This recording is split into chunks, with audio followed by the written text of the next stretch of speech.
शर्मिला साहबा, ये बताइएगा कि ऑब्वियसली ये जो अहम बिल है, जब आप लाई इसको, उससे पहले कोई कंसल्टेशंस हुई? मैं ये समझने की कोशिश कर रही हूँ कि ये बिल नेशनल असेंबली से पास हो गया तो उसके बाद क्यों हमें मालूम हो रहा है कि इसके ऊपर मुखालिफत भी कुछ जमातें कर रही हैं?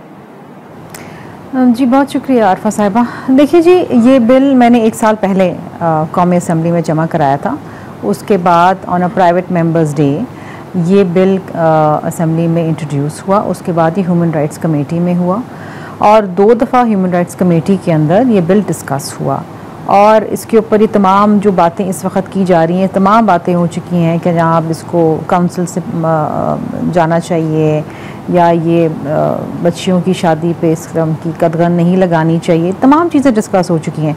मैं जब 2013 में सेनेट असेंबली में ये कानून लेकर आई थी, उस वक्त भी हमने across the board stakeholder से डिस्कस किया था, बैठे थे, डिलिब्रेशंस हुई थी, तमाम चीज़ें हुई थी और वहाँ पर भी ये यूनानिमसली पास हुआ था।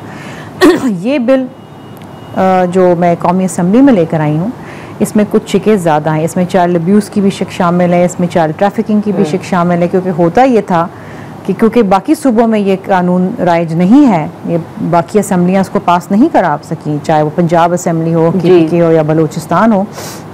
बच्ची को कराची या हैदराबाद या दादू से उठा के ले जाया जाता था और लाहौर में किसी पंजाब के किसी इलाके में शादी करा दी जाती थी, क्योंकि वहाँ पर एक कानून नहीं था।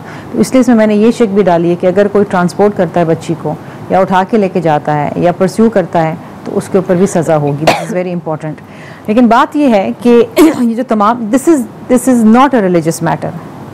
ये जो भी शख्स ये बात करता है कि ये मजहबी मामला, ये मजहबी मामला नहीं है, ये एक प्योरली ह्यूमन राइट्स का, इंसानी हुकूक का मामला है। जब आप एक 11-12 साल की बच्ची जो बालिग हो जाती है, क्योंकि आजकल के दौर में आपको पता है बलूगियत पहले हो रही है, पोल्यूशन है, बहुत सारी चीज़ें, lot of factors contribute too early puberty. तो अगर आप 12 साल की बच्ची की शादी कर देंगे, 13 साल की उम्र में उसको बच्चा हो गया, she loses out on her childhood, she suffers health wise, she suffers education wise. और एक 13 साल की बच्ची क्या बच्चा संभालेगी जब वो खुद बच्ची है? जो होती है शर्मिला साहिबा, वो भी बेहतर नहीं रहती। बच्चे की भी सेहत मुतासर होती है, बच्चा मैल न्यूरिश होता है क्योंकि बच्ची छोटी है। और एक छोटी बच्ची एक छोटे बच्चे को कैसे संभालेगी? वो खुद उसका बचपन है, वो बच्चा कैसे संभालेगी? अच्छा, अब ये जो बात की जा रही है ना, जो मैंने सुना कि मौलाना साहब ने यहाँ बात की है, जो आपने क्लिप सुनाई है, मैं उनकी बहुत इज़्ज़त करती हूँ, बहुत एहतराम करती हूँ, लेकिन उन्होंने बड़ी अच्छी बात की। उन्होंने कहा कि जी अगर ज़बरदस्ती शादी हो रही हो, फलां करे, तो आप उसको रोकें। ज़बरदस्ती शादियाँ होती हैं, गुर्बत की वजह से माँ बाप बच्चियों को बेच देते हैं, पैसों के एवज ये शादी हो रही होती है, ये खुशी में शादी नहीं होती है।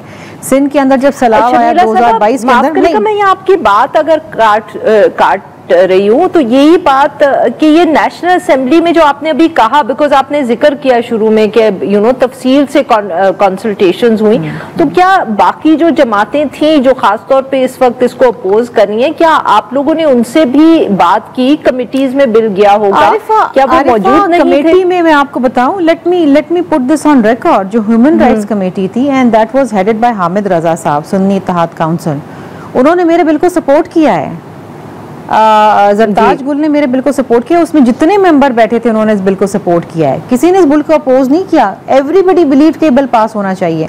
और मैं आपको एक और चीज़ बता दूं, ये जो शरीयत की बात हो रही है ना, गैर कानूनी, मेरे पास जब मैंने ये कानून लेकर आई थी सेनेट असेंबली के अंदर 2013 में, ये चैलेंज हुआ था फेडरल शरीयत कोर्ट के अंदर, और 10 साल बाद 2023 में उसका फैसला आया। और मैं सिर्फ ऑपरेटिव पार्ट कर जो है वो सुनाना चाहती हूँ, क्योंकि अगर कोई भी कानून, जल्दी से कामरान साहब ने भी हमें ज्वाइन कर लिया, अगर कोई भी कानून शरीयत के खिलाफ होता है, गो टू द फेडरल शरीयत कोर्ट एंड चैलेंज इट। और मैं इसको ऑपरेटिव पार्ट करूँ, ये 6 मार्च 2023 का जजमेंट है, और जजमेंट में ये लिखते हैं, the fixing of an age limit to enter into marriage by the state और a government as is done in the impugned law is not against the injunctions of Islam as laid down in the Holy Quran and Sunnah.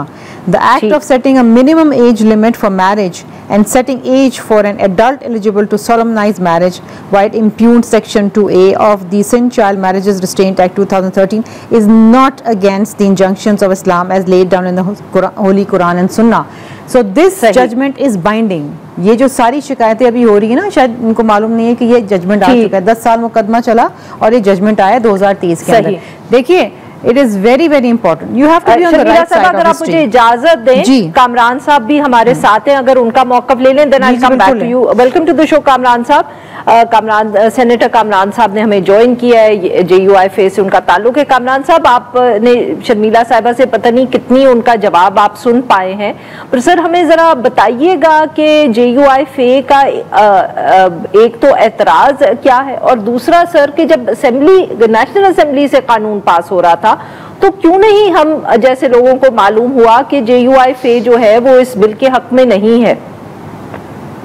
ऐसा है कि जब national assembly में इस तरह के disputed मामला आते हैं, कईबन बाज़ औक़ात जो है सेनेट में भी इस तरह के मामला आते हैं, तो वो सप्लीमेंट्री एजेंडे के जरिए लाए जाते हैं। उसमें देख लिया जाता है कौन मौजूद है हाउस और कौन नहीं है, और जो डिस्प्यूटेड बिल्स हैं वो अचानक आते हैं और अचानक जो है ना वो पास भी हो जाते हैं।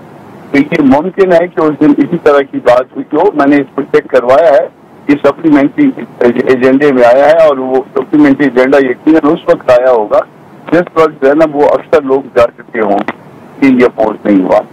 अब वो मेरी बहन कह रही थी कि सीरियस कोर्ट का जो है ना वो सब कुछ बाइंडिंग है, वो यकीन सीरियस कोर्ट का उन पर बाइंडिंग होगा सब कुछ। सीरियस कोर्ट में चैलेंज हुआ तो फिर तो दोबारा नए बिल लाने की जरूरत नहीं होगी।